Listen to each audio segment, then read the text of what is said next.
Okay, so a couple people asked me to do more LPL things, preferably mid and top, so doing with what I have access to. I'm going to be going over FPX Doinb's lane against an Orianna. I believe this is last week's LPL. I can't exactly remember exactly the team he's playing against, but it's Lee Sin versus Orianna. So starting off, you can kind of just look at the. I can't really see the runes he chose. Unfortunately, I don't have access to the same kind of preview stuff that I normally would on the Riot, like using Riot's website. So kind of just have to go with what I can see. I can assume he just went standard Lee Sin runes, which would just be Conquer primary, switching off between what would he be going? Triumph into Tenacity into either cut down, not cut down, either last stand or coup de grace, depending on the team composition he's going into. And then secondary could be either resolve or why am I blanking on this? Domination. I'm assuming he goes second win in this matchup, just given the fact that he's in the Orianna matchup, and he's taking D Shield. Generally, the way that you want to play out the Orianna matchup, and this is actually something you can do, and you actually see him do in this game, and you can do with pretty much any manaless or resourceless champion in any mid lane matchup or any matchup where the person they're up against has to expend a lot of mana to really just kind of harass them on a lane, is you can just stack regen. So stack stuff like D Shield, Second Wind, and literally just play a resource battle. So the idea is that pre-Lost Chapter or pre-First Back at least, they literally will not have the mana to force you out of lane. Right? You can see Lee Sin do this. You can see Akali do this. You can see Akali do it with Fleet. You can see Renekton do it just with his Q sustain. Yes, you get harassed down a lot early, but by the time that they run out of mana, you're only around half HP. And at that point, just due to the fact that you have better all-in, what you can do is you can keep them in lane as long as possible because you're resourceless. You never actually run out of the ability to push the wave, especially Lee Sin. He just goes and just ease backline, and he can insta clear the lane. And what it does is it forces Orianna to either take a bad reset and then TP back, or just not be able to reset at all, and then you just have full control over where you'd want to roam. You're first to everything, and you're constantly just summoning them under tower repeatedly, and you can get free reset without having to ever expend your TP. Right? So that's something that you actually see him do in this game, and it's something that you should be looking to do if you're in these kinds of matchups where you can get harassed down early. Is you want to keep them in lane as long as possible, because as long as they're in lane, they're going to continuously be low on mana, so they can't really actually harass you or do anything that they'd actually want to with the wave. Right? So they all go down just to make sure they're not stacking a bush. If they were stacking a bush, then it would be a 3v. It'd be a 3v2 with Lee Sin. Right? Walking up, everything's fine. They're just standard level 1 stuff, making sure they're not doing anything sneaky. Walks back to his lane. Sees that Orianna started D-ring. So Orianna has a couple different options where she can start in different lanes, right? She can either start Corrupting, she can start D-ring 2 pots, or she can start Darkseal refillable. The standard for Darkseal refillable is Control Mage versus Control Mage. So you'll see like Orianna and Victor, Orianna and Syndra, they'll usually both start Darkseal refillable. Usually in lanes where you can look to kind of forced push in waves early, stack third wave, and then force a cheater recall, right? Because at that point, not having the extra mana from D-Ring doesn't matter because you're just going to get a reset off anyway. Dark Seal is something you want in pretty much in every single situation because it scales insanely well and it's super cheap, and it's just basically extra free HP. So if you can actually get the situation where you can and want to stack wave and then cheater on third wave. Darkseal into refillable start is fantastic because obviously you get refillables, meaning you get extra lane sustain and you're also getting Darkseal, but you're not getting punished for it in terms of like a more extended laning phase where the Darkseal would lead to you running out of mana, right? Doran's Ring is just kind of standard starts where you have a little bit of sustain through the 2 pots, but you also have the extra AP and the extra health to actually trade more. The mana regen helps so you can trade more too, so it's basically just a trading setup. And then Corrupting Pot is more if you're going to get harassed down. Because if you're going to get harassed down, you're going to want Corrupting to be able to actually sustain through the harass and hopefully do the same thing that Lee Sin's doing with Doran Shield, where you hopefully run them dry on mana before they can run you dry on HP.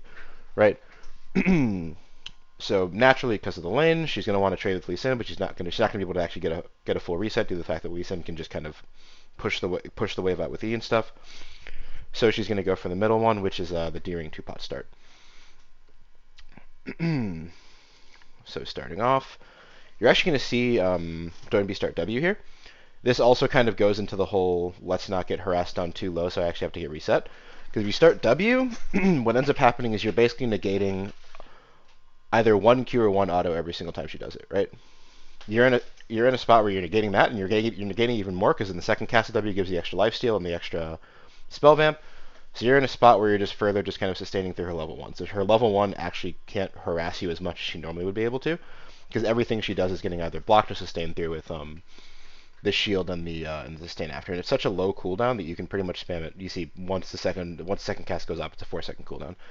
So he's just kind of spacing, letting her get the wave in early. He can't really contest it until level 2 where he gets his E. But until then, he's just kind of gonna wait because he's in a spot with this kind of a setup where he can't realistically trade into Orianna until he has level 3. He doesn't want to take Q trades without E because the E is where a lot of the damage comes from early game. It's kind of overloaded on damage. So he has to wait till he has full, basically all 3 of his abilities to really get full trades off on Orianna. So until this point, he's basically just kind of looking to wait and just kind of fight back against push, as you can't just get a cheater off. So he's holding the wave in front of his tower, so he's relatively safe from jungle, while at the same time being able to stop her from being able to reset if she wants to. So this is something you're actually going to see in a lot of lanes where if a mid laner doesn't have the ability to move, either because they're getting pressured, or either because they're in a losing lane and they can't really control the wave, or they're getting shoved in repeatedly, or for whatever reason, there's a bit of a reason to check side lanes, but not as much of a reason as you'd be able to otherwise, right?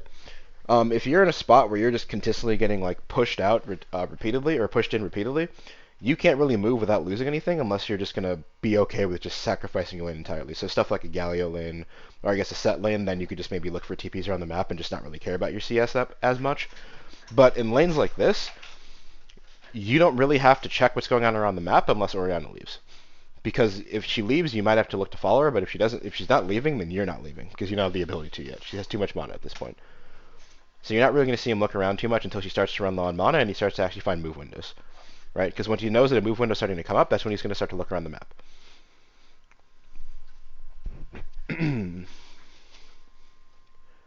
So here you see what I'm talking about, where he takes a nice short trade. He needs all 3 levels to actually do that. Because if you're just getting the Q off, Orianna E is going to eat most of that damage. And it's not going to matter. So you see, now she's starting to run low on mana. He's only around half HP. She still has, a little bit of sustain through D-ring.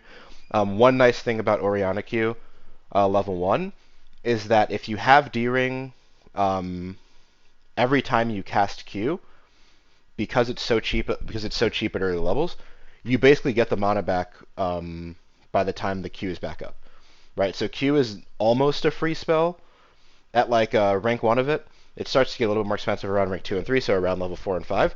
But at rank 1, Q is essentially a free spell if you have D-ring, right? However, W and E are still quite expensive if you use them all, right? So you can use Q on cooldown and only go down about 5 mana per Q. But still, every time she uses W, every time she uses E, that means a lot less. So Lee Sin kind of has to force those short trades to kind of force out those kinds of things from Orianna to get her low on mana and kind of do what I said earlier with the just D shield sustain and W sustain. So now she's out of mana entirely. Lee Sin realizes this, and now his main goal is to make sure this wave never crashes, because as long as this wave doesn't crash, she can never actually reset. And he knows this, and if she does reset, she's taking a bad reset. She's losing some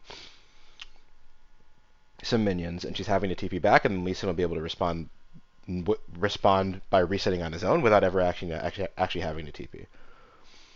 So she's staying in lane because she has to, because of where the wave is. If she actually fully resets, Lee Sin pushes in the wave, she loses cannon. Right? And that's not something she wants to do this early in the game. You even see it to the point where the enemy Lulu actually knows this. She's coming mid to try to get the Orianna a reset. Obviously, there's never a spot where they actually do anything to Lee Sin. They never kill Lee Sin here. Orianna's no mana. It's Orianna and Lulu versus Lee Sin, right?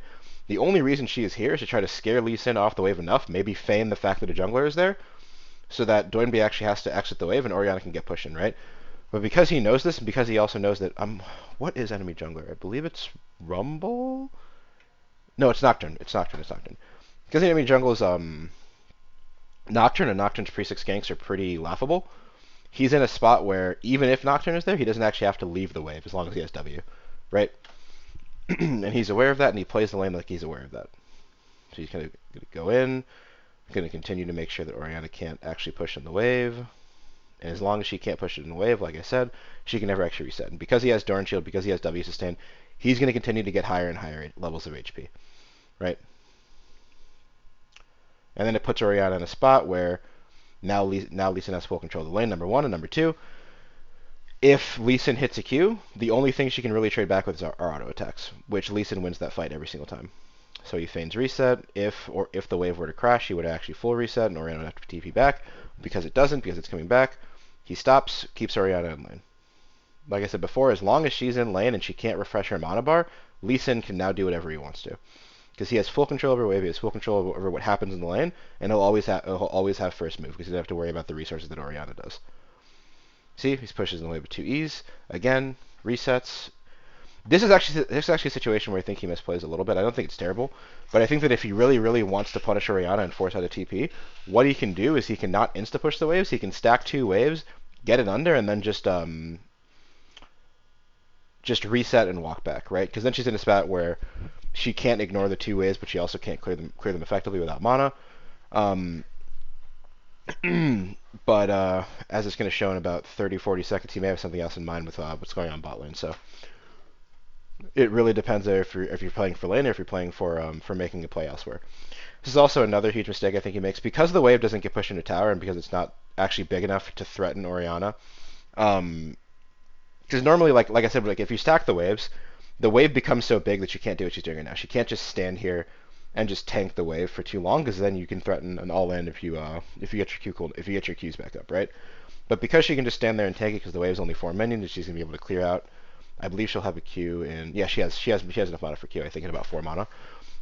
She'll be able to clear it fast enough that she can actually get a reset off. And if you want to actually stop the resets, what you have to be doing is you either have to walk the wave in and to force it in, or you have to understand that she can reset directly after this and be walking up much sooner than that, so the wave can't block her Qs, right?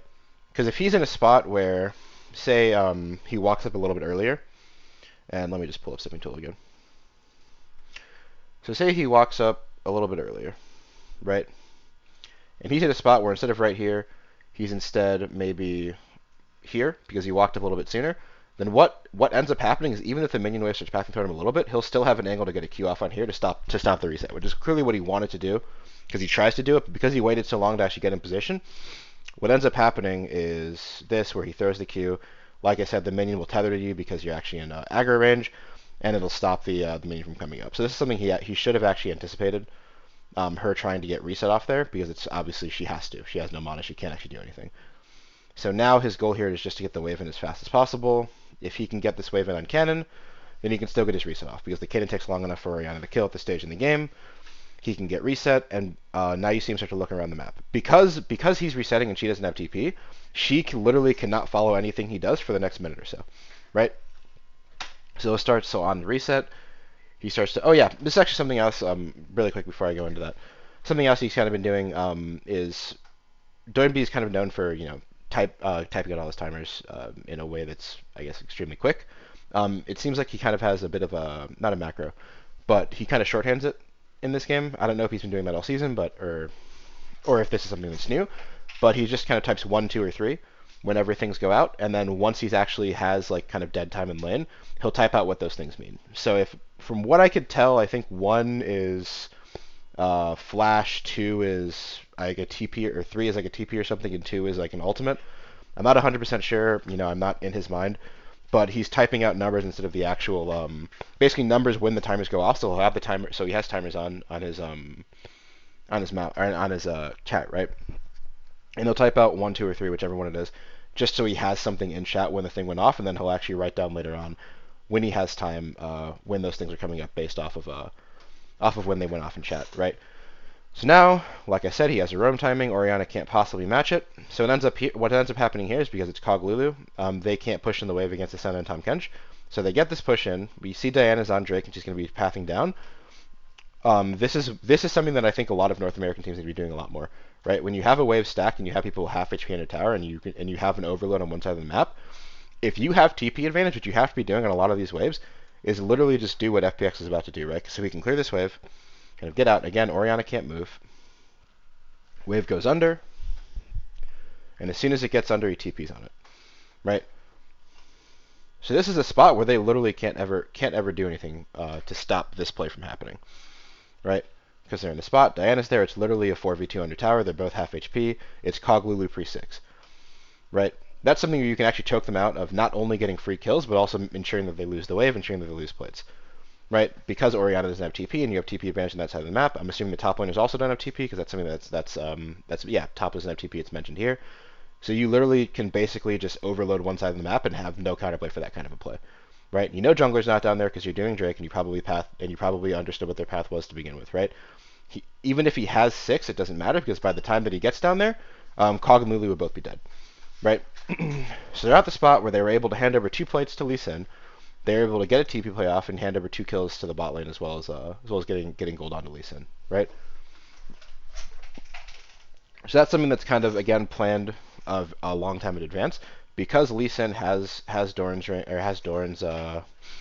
shield and is able to just kind of sustain the Orianna out of the lane. He can basically force a TP disadvantage from minute 1 as long as he plays it properly.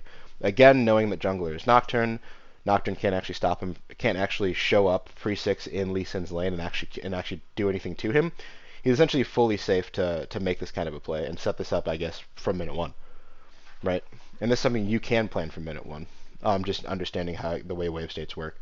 That if anyone gets low and you push them under tower and you stack a wave, you just TP on that wave every single time and you dive them, right? So as soon as Set's TP goes up top, that's a play that you can make, right? Because you already know that you can force a TP on Orianna.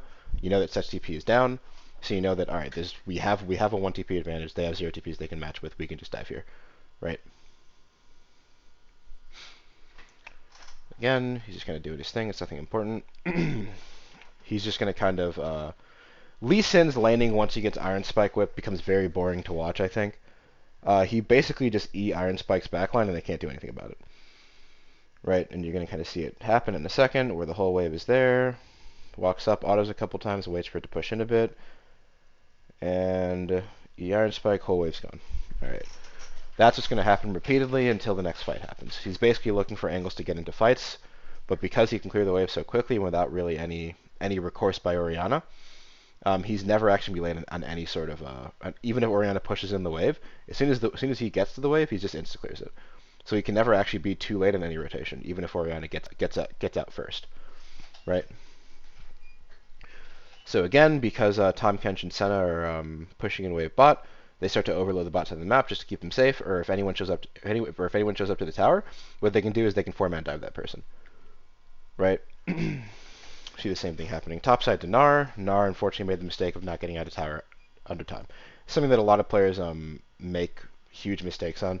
If you see that your team is overloading one side of the map, and no one is answering that load, you should 100% know right off the bat they're doing the same thing on the opposite side of the map, right? Unless they're just like AFKing and they're just being bot mode, right? If your team is overloading and no one is matching them, you are being overloaded on, right? Like you're gonna make a plan, you're gonna get dove, and you need to get rid of the tower. It's even more obvious once they get Herald. So I don't know what Gnar's actually doing, still trying to defend that tower. There's no way he ever gets to defend that tower. Especially because you can see there's literally no one matching Tahm Kench on the bot side of the map. They sent 4 top, and you can see the Orianna here. Alright, so this is actually something that's super nice. They look to make this play on Orianna. They know that she has her flash down. They know that there's 4 top, so they can't possibly be actually rotated on.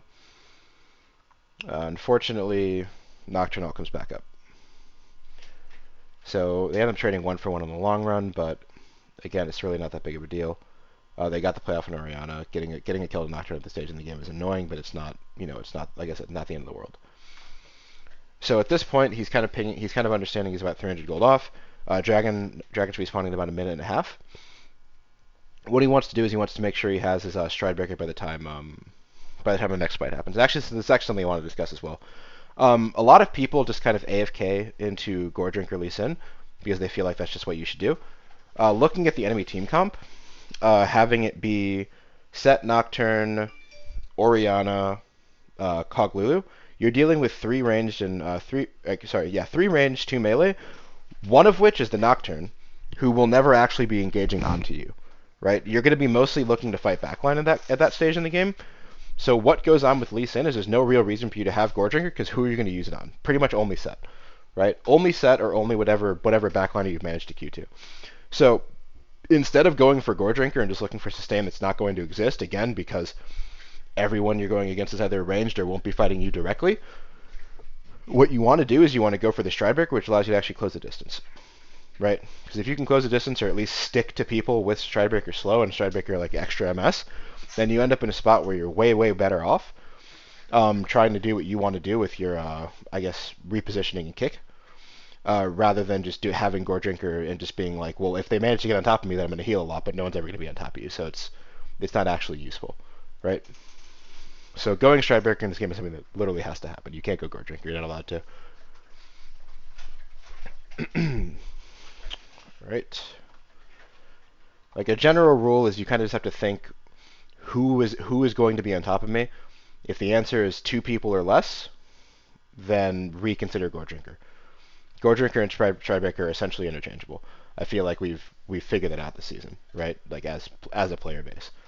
So you have to actually treat them like they are. You can't just AFK into Gore Drinker. Alright, so he sees, Drake's up in a minute.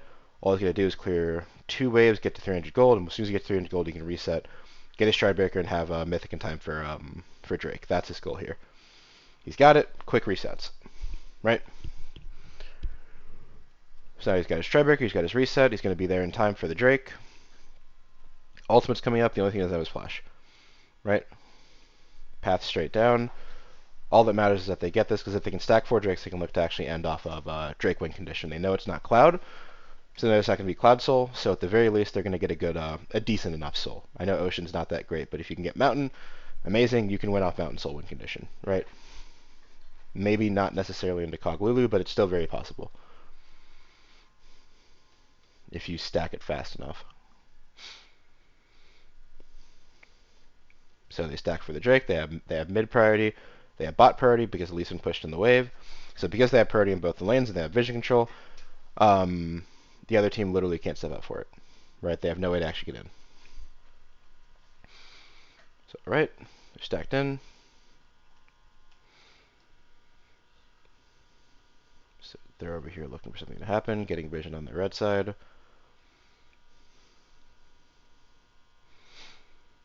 Just in case someone comes, they know the camps are gone, so someone should be coming on. Someone either would have just cleared or they would be coming over soon. Most likely they'd be coming over soon due to the fact that FPX had a decent amount of vision control on bot side, meaning if they would have cleared them recently, they would have seen them come in, right? They're looking to make plays on Set. Set doesn't walk up, most likely because they had vision in jungle, right? So at this stage, laning phase is kind of over. Oh, wait. Alright. So he's just kind of standing. They're going on this, unfortunately. You know, Lee Sin just kicks him away, calls it a day, right? Again, he types in 1. I'm assuming that meant Nocturne Ultimate. And that's about it. Like I said, laning phase is pretty much over at this point. I mainly just wanted to go over the different options you have as monolith champions and to champions that outrange you, as well as going over the way they set up that dive, I guess, from minute 1 on the Coglulu. These are options you have with champions that are low resource, or not low resource, that have no secondary resource bar to actually manage.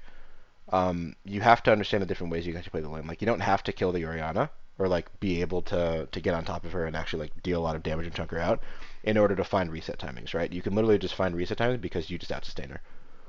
Like, she doesn't deal enough. A lot of mages don't deal enough damage pre-6 or at least pre-lost chapter or they don't deal it fast enough, or don't have the mana pool to deal enough damage pre-last chapter to realistically force melees out of lane, right? So if you just stack sustain either through your runes, through fleet like Akali does, or through D shield and W like Lee Sin does, what you can do in a lot of these melee versus range matchups is control the lane. I'd say from levels 4 to 6 if you can stop them from getting the reset off, right? So keep that in mind when you're actually looking to lane. I'm considering looking into another LPL game before this weekend's done. Let me know if there's anything else you want me to see. Again, feel free to contact me about pretty much anything. I love talking about League.